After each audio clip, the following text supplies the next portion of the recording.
Hey guys, welcome to another episode of RevOps and ABM Alignment. Today we have a Slovenian who went to US, actually his family went to US, Mark Kosoglov, or how they would say in Slovenia, maybe Mihao Kosoglov, the jazz player and CRO with tons of experience in sales at global level. So, welcome to the show, Mark. I think I'm supposed to say Kupa K. Kupike. That's in Slovenian. Hello. I think that's what my pop always used to tell me was how do you say hello? He'd always be like Kupa K. Maybe Oh, that and was you need to do the A at the end, like that's right. longer. Yeah. So živeli, as they Fun say. fact, never said this on a podcast. Please. My grandfather, my pop, was a member of the Pittsburgh Polka Quartet, which was a Oh, world-renowned polka wow. band. And he had his own album, which I have the record of here with him on the back. Pretty dope, right? Oh, sweet, sweet. Back in the days, jazz sounded different, I suppose. We can talk about jazz also. So, Mark, you did jazz and then you went into what, into sales, into marketing. Let's dive a little bit into your career, and the topic of today would be the difference between sales and CRO. And because now Sure. you are in a CRO role at outreach.io and other companies, you were deep in sales, also the global level, so we can go a little bit into this whole SaaS world and understand a bit what the sales at global sales level, a leader, what you do and what's the difference with the CRO. So maybe tell us a bit about how you ended up in these roles from sales. Let's start with the CRO role and what's different from what you did before. Yeah.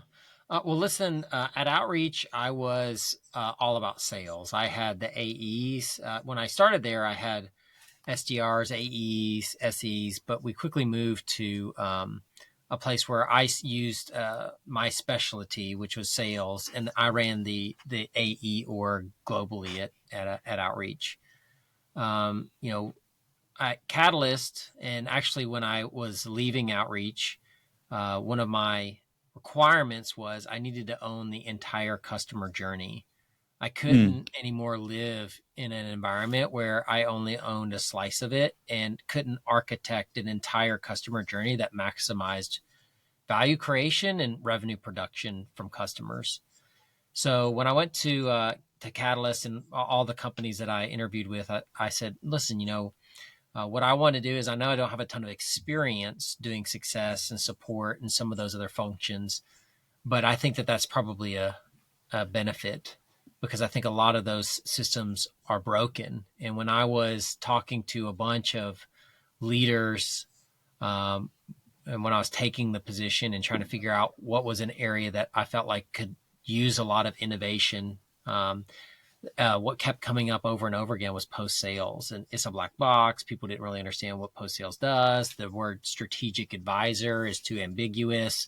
What most people were doing was like a glorified support or trainer role or a firefighter role, and everyone was trying to figure out like how do we get this to be a more proactive revenue generating role. I thought I had some strong opinions about how that should work, and so the big difference at Catalyst to Outreach and some of my previous roles to that is I do own that post sales value creation role, which is kind of funny. My first sales leadership role, I had a lot of post sales work. I was responsible for renewals, for upsells, for cross sells, for deployment. It was just in a non-digital product, and so for some reason, tech companies don't give me credit for that. Even though I would argue that doing it with a hard coded, like a hard product, a durable good, is much more different than doing it with a tech. Is much more difficult to do than with a digital product, but that's just me. But so that's the difference now. Is I'm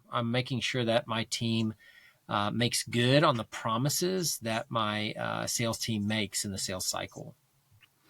Yeah, I would like to dive deeper into what you said now about the post sales. But before that, can you tell us a bit about Catalyst.io and just a bit about the ICP compared to Outreach.io? I just want to understand the sophistication of the ICP, the maturity levels. So I understand a bit how a sales motion goes, because I have a feeling we don't need to explain much about Outreach.io. It's pretty much sales, like sales engagement platform. It's straightforward. So the ICP, it's, I suppose, and you correct me if I'm wrong, it's pretty broad, right? Um, so tell us a bit about how that whole sales motion changes at Catalyst. What is Catalyst compared to what you guys did at Outreach? Yeah, I think that honestly, the conversation isn't a lot different. At Mm, Outreach, our conversation was how do you maximize revenue?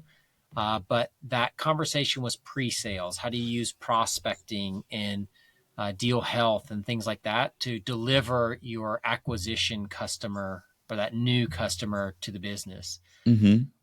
At Catalyst, it's still about how do you grow revenue, but the focus is on the right side of the bow tie, that Okay. post sales part, like what happens after we sign them as a customer.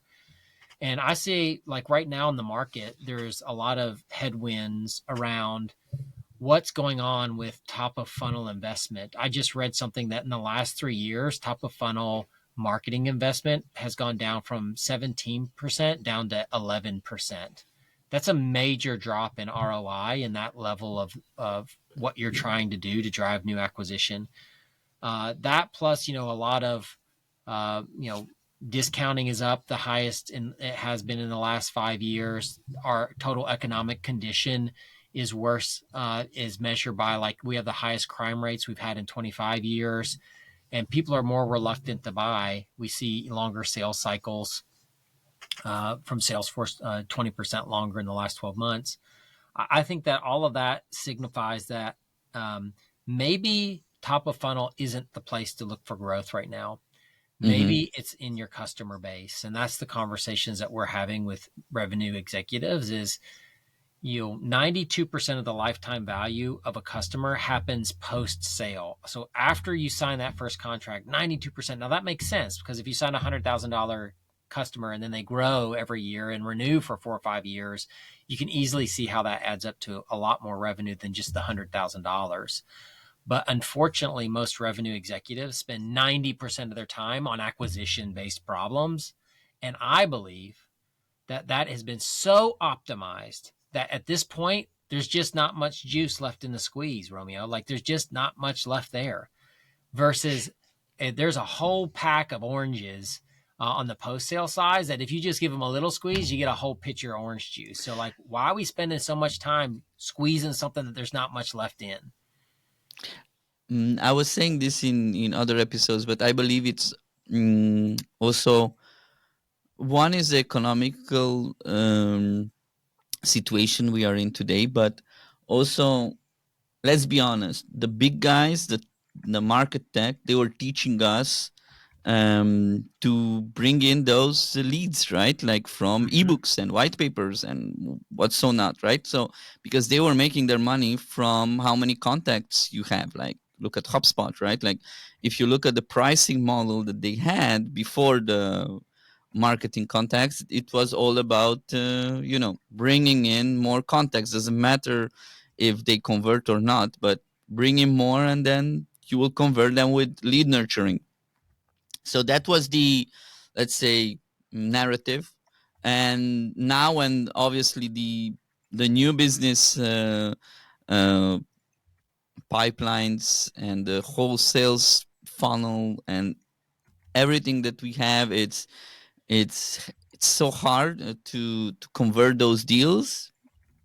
Obviously that we need to look at the right side of the bow tie, especially when you have a SaaS, because you have a lot of insights, right, on how your product are used. So Tell us a bit how you, Mark, how you guys do it, or what's the difference between, you know, in outreach where you can have SDRs, uh, student grads jump on some calls, do sequences, do LinkedIn engagements, versus going to your current customer, coming with insights, coming with use cases, and actually bringing value through your products and upselling and cross-selling. So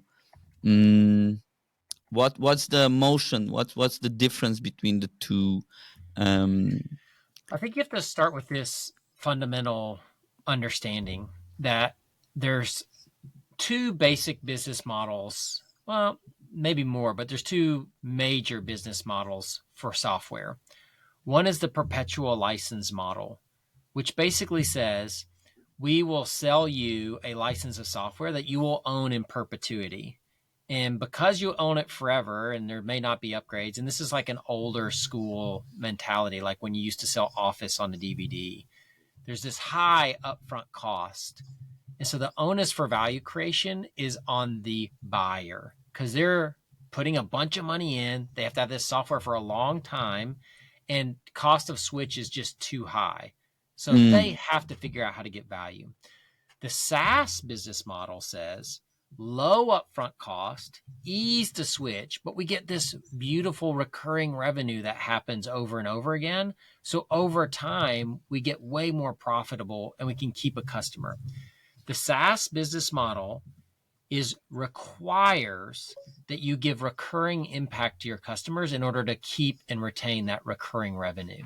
And that's the thing that I think is lost in most companies is they don't have a way to figure out how to do recurring impact. So you have to build an operational rhythm and an operational philosophy that aligns to recurring impact in order to create a natural conversation for expansion and retention that creates more revenue than the top of funnel acquisition stuff, which is actually a vestige of that perpetual software license. Find more customers, find more customers, sign more customers, get more leads, do more, sign more, sign more, sign more. And so that's what they do. We've over optimized that part of it because we have so much experience with it because of this legacy business model. In the SaaS business model, though, we have under optimized the post-sale side. And that's because we think that value creation is still on the customers. And what is the proof of that? The proof of that is how the typical onboarding goes. So Romeo, this is how what I see in most companies.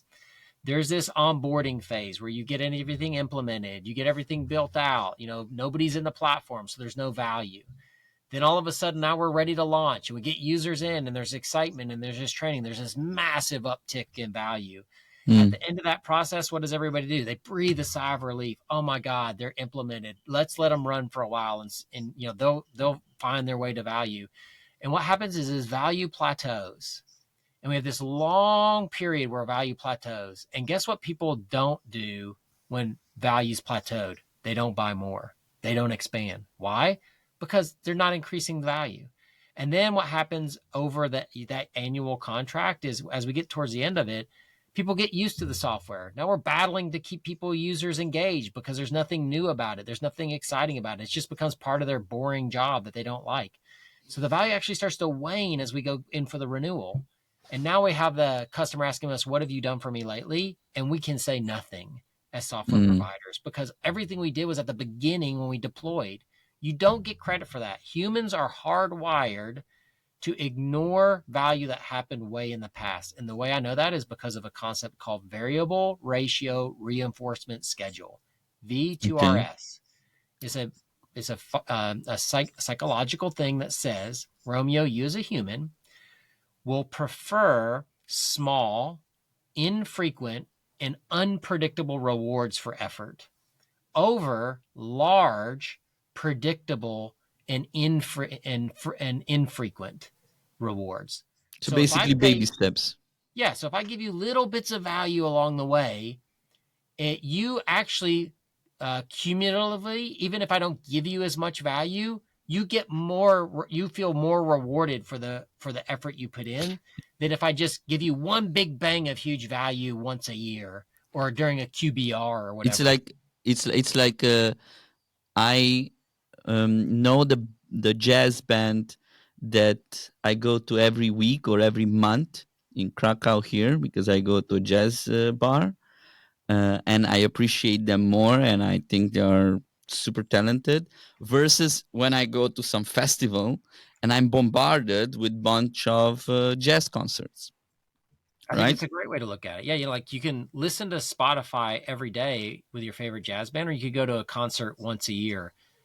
And the Correct. concert is going to give you this huge emotional uplift. Yeah. But overall, you're going to feel less rewarded than you listen to those songs every day and you really get to know the intimacy of that band. Okay, so how do we do this, Mark? Like, okay, I get it. Like, we do the onboarding, and then what? We do check-ins. Nope. We are Nope. monitoring how they You got to use their rethink it, man. tool. You got to So, rethink it. So use it's not case. a What do we do? So what you have to do is you have to start with, why does a person buy? A person buys for the outcomes that they need to deliver because of a business initiative. Maybe a business is trying to reduce churn. Maybe they're trying to increase expansion. Maybe they're trying to, launch a new product. Maybe they're trying to move people over to new pricing and packaging. But there's a business initiative that has an outcome that the business needs to continue its momentum and grow, right? That business initiative should map to a jobs to be done that your software provides. If the business initiative, like for example, moving people over in pricing, that's a job that doesn't match to, or that's a business initiative that doesn't really match to a job that we are good at. So that's how Yeah. you qualify people out. So you match the business initiative to a job to be done. The job then has multiple solutions that your software provides. A solution is the bundling of features and functionality that does something that helps somebody do the job that they need to do to deliver the outcome of the business initiative. And then we take it one step further down, is we create a moment of impact. A moment of impact is the experience that somebody has using the solution to do the job to get the outcome. And you say, Mark, like, why? That seems like so small. Well, why do people buy? People buy an emotion and they justify with reason. So we're going to give them all these experiential, these emotional experiential moments throughout the life cycle. So what we're going to do is we're going to take one solution that maps to the most important business initiative, not every solution, and we're going to onboard just on that. That's where we're going to start. And then what we're going to do is we're going to be like, hey, let's say that your business initiative is to improve retention by 10 points. The jobs to be done that maps to that is you have to be really good at risk or proactive risk management. A solution would be a set of dashboards and playbooks that allows you to see when things go unhealthy or become risky, and then it sets off an automation. The Mm. moment of impact is, I walked in on Monday morning and saw 3 accounts went at risk, and saw that we already had meetings booked on the calendar for those accounts because a playbook fired off automated fashion. And I now know that we're going to have executive alignment. That's an experience, right? So what we want to do is Mm. we want to create multiple moments of impact for each solution. So we deploy a solution and we're like, we want you to have this experience. So we tether them to that, and then we get them to acknowledge they got that value. Then we do another moment of impact, then another moment of impact. What happens at each moment of impact, though, Romeo, is we double check, is this churn initiative still your most important one? If it's not, we deploy a new solution and a new moment of impact that aligns to the most important one. Now, I have 36 or 37 moments of impact inside all the solutions that my product Mm. provides. If I do one a month, I have 3 years of incremental recurring impact that I can give a customer, that they're always getting something new. When they say, what has Catalyst done for me lately? We can point to the last 4 months and the 4 things that we've done for them. Now, not all of them are month-long things. It might be a quarter or a few weeks, or it might be, whatever. But like, the idea is that my CSMs can now go to a customer and be like, what's your business initiative? Oh, we've deployed this solution. Here's 2 moments of impact you've already received. We got 2 other ones. Which one do you want? And we can constantly do those little stair steps, because here's the secret. Software is an elephant. And how do you eat an elephant, Romeo? You chunk it down in small pieces. Right, one bite at a time. Now, first of all, don't Yeah. eat elephants because it's illegal, but you eat them one bite at a time. And we are shoving the elephant of our software down our users' throats. So we think actually in onboarding we're getting this level of value, but they're spitting out and regurgitating a bunch, they're actually only getting this much value. And that's where that delta of like, we thought we did all this, why aren't you doing all that? It's because you shoved too much down their throat and it was impossible for them to chew and digest it.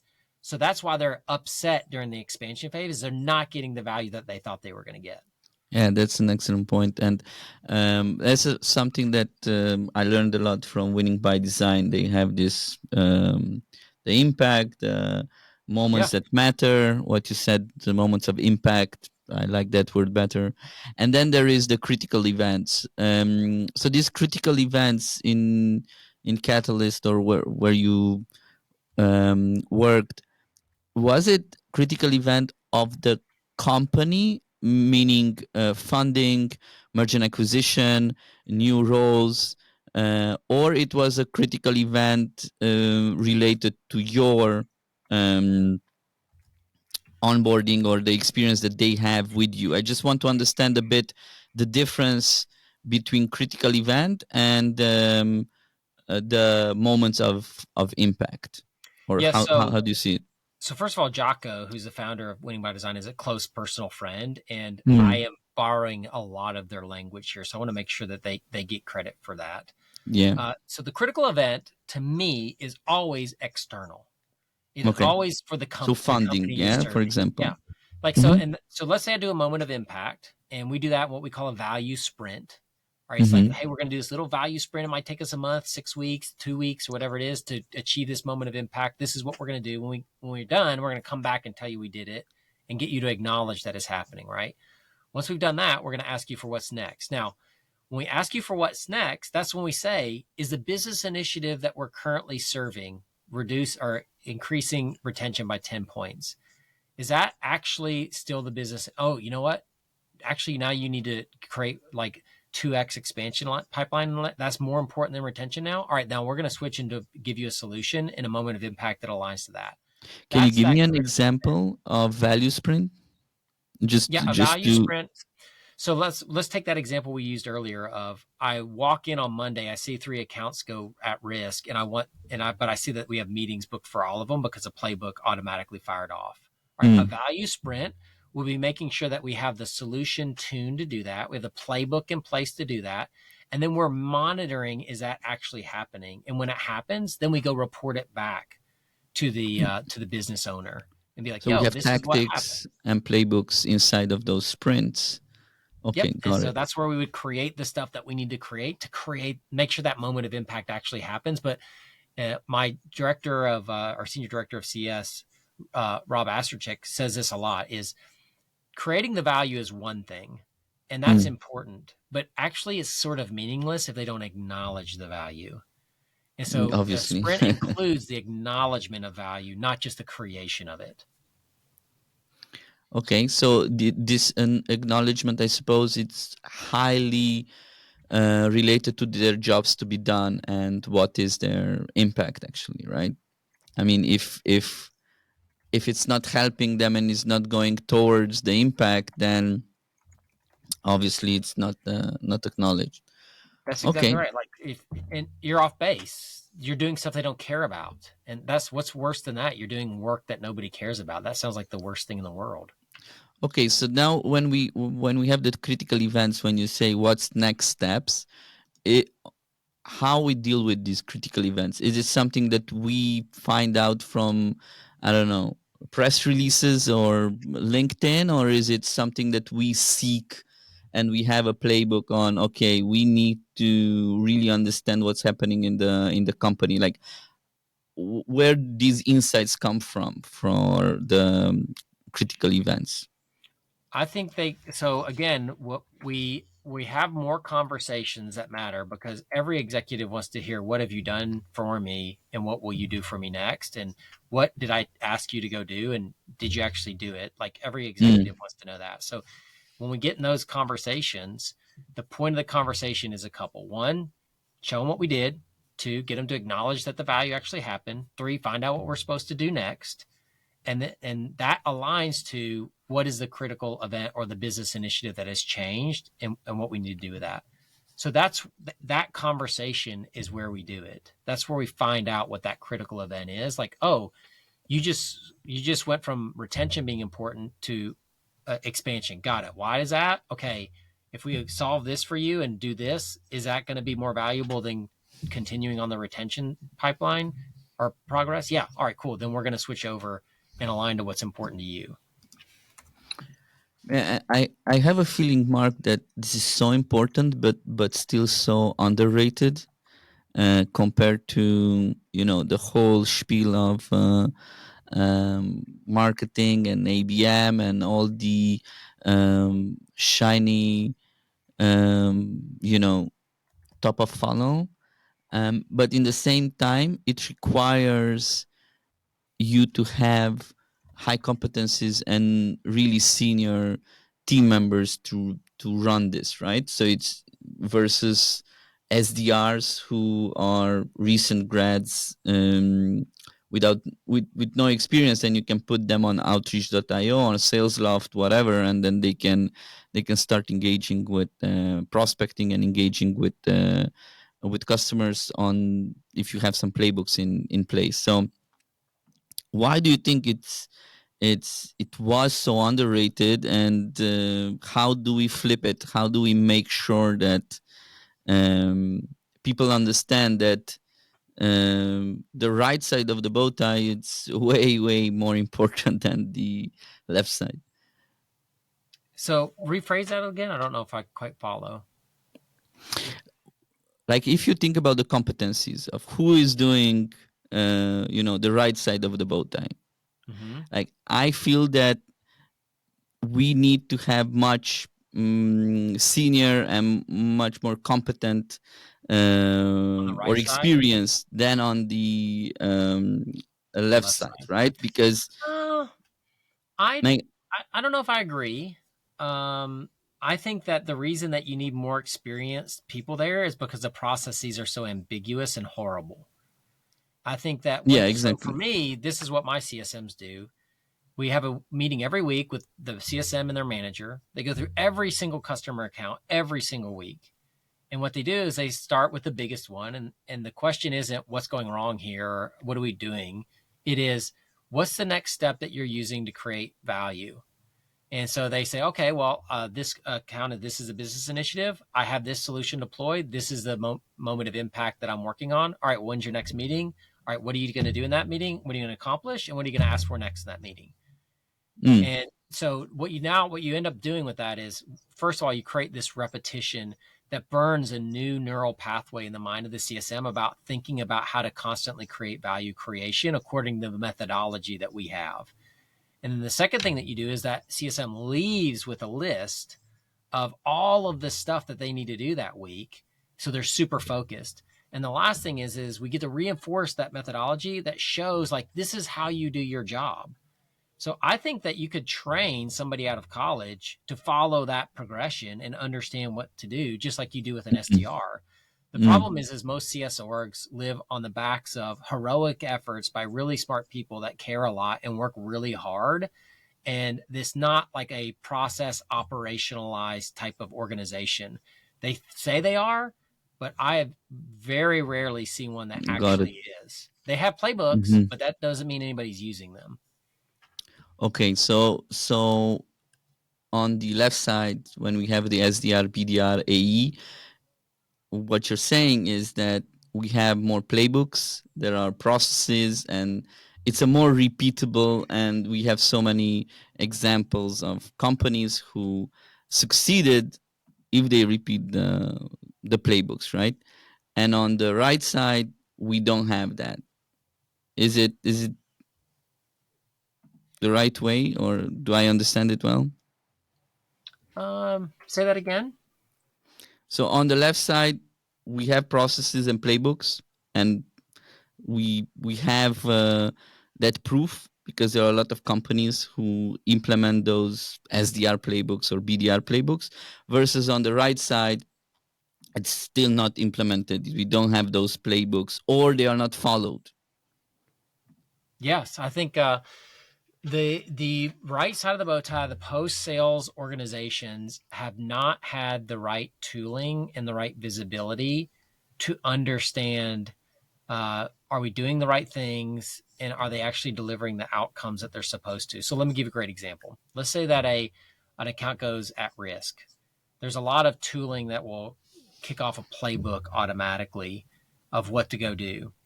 But the measure of that playbook's effectiveness is this very lagging, complex system metric called churn. Oh, well, our churn is still going up, but this playbook must not work. Well, churn is a complicated, complex system. There's so many things that have to do with churn that you actually are incorrectly attributing the success of the playbook because the metric, because it has so much little impact on the multivariable complex system of churn. Mm. So what we do instead is we allow you to take that playbook and attach it to a leading metric that it is meant that we know that if that leading metric is fixed, that it should have an effect on the lagging metric. Great example, logins. Like, Mm. oh, logins are down 20%. We can run a playbook that shows, hey, how much did we increase logins in that time period, and assign a goal of we want to increase logins 20% or whatever. And then we can see how long it takes. And then what I think is even better is we measure, is there a durable solution that we've created? Because for 30 days after the playbook's over, we look to see, is the metric still good or does it go back down again? And if it keeps going down after you've done the playbook, then the playbook works in the moment, but it's not a durable solution that works after it's over. So you don't really have the right solution. So I would tell you, like, that kind of data has never existed before on the right side of the bow tie in the post Mm. funnel or post sales side of the funnel. So what ends up happening is the revolving door of playbooks and strategies of, all right, guys, we're going to do this quarter. All right, next quarter, we're changing this. Next quarter, we're changing this. And everybody's like wondering what the heck's going on. So guess what happens? Everybody just does their own thing and ignores whatever the initiative is because they know a new one's coming in 13 weeks. So might as well just ignore it and keep doing it. And then what you end up with is 30 CSMs doing things 30 different ways. And Mm. there's zero way to measure what works, to do organization wide improvement, because, and the data is meaningless because if everybody does everything a different way, there's no way to look at the data and determine it, like what's actually happening. Yeah, that's a good point. I think now is the good time also with the school of winning by design, with the technology, and also with the whole awareness that is building up on the right side of the bow tie. The moment where we need to look into it. Thanks a lot, Mark, for this short discussion. It was great to know you. Tell us a bit how we can learn more about the right side of the bow tie. What are some podcasts that you guys are, or books that you guys are um, watching, reading, listening to, that our audience could look into? Yeah. So first of all, there's a couple webinars where I get into this in a very detailed way with a bunch of slides, and I kind of show the visual stuff that might connect some dots for some people. So go to catalyst.io, look at our events and webinars. You should find a recording on something called how to you can't plateau value creation and still grow with customers. You have to, there's a new approach you have to take, which is stair stepping.